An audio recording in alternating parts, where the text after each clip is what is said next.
If the basis for judging Keith Pelley is the bottom line, the European Tour's chief executive appears worthy of high praise.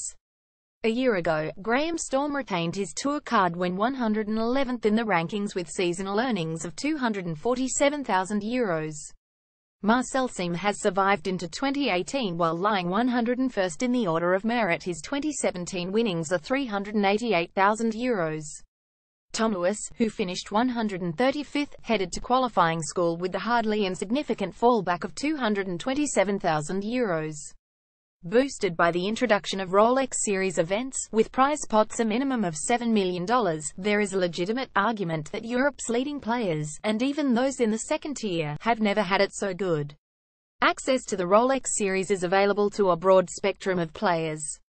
And yet, there are matters worthy of debate.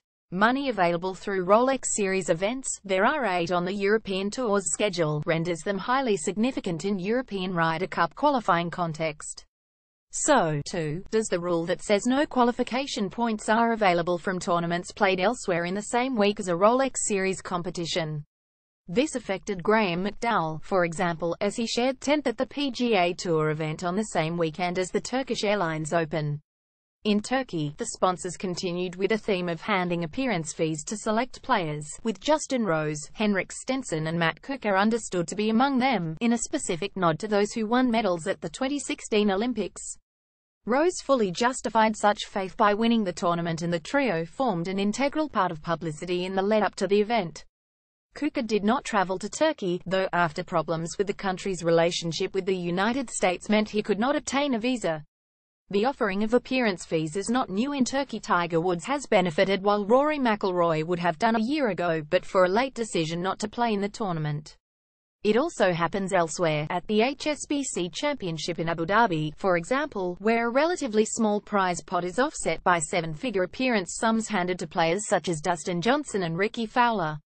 It remains to be seen whether or not the disappointing departure of the hugely influential and respected Giles Morgan as HSBC's head of sponsorship has an impact on affairs in the Middle East. The European Tour rightly stresses that tournament promoters, rather than the tour itself, are pay appearance riches. Sergio Garcia's arrival at next week's Hong Kong Open, the Masters champion has cited scheduling issues as a reason not to wildly chase a race to Dubai title, is not without high cost to the tournament host. On the PGA Tour, appearance fees are virtually accepted as part of the week-on-week scene, in stark comparison to Europe. In the United States, incentive comes in various forms: paid for travel, accommodation or even meals with sponsors. Golfers are very quick to assert how money does not supply motivation, which should not be mistaken for those individuals not appreciating their own value. There is little or nothing by way of complaint from other players. Everyone benefits, for example, from the participation of the world's leading players and the knock-in boost to ranking points.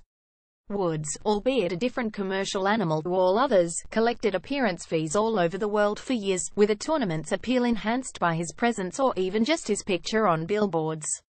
From players themselves, there would be the not unreasonable point that use of their status and time to promote a tournament should not be on voluntary terms. Nonetheless, the situation raises questions. It seems fair to ask what standard of field would participate in Turkey were enticement not given to stellar names.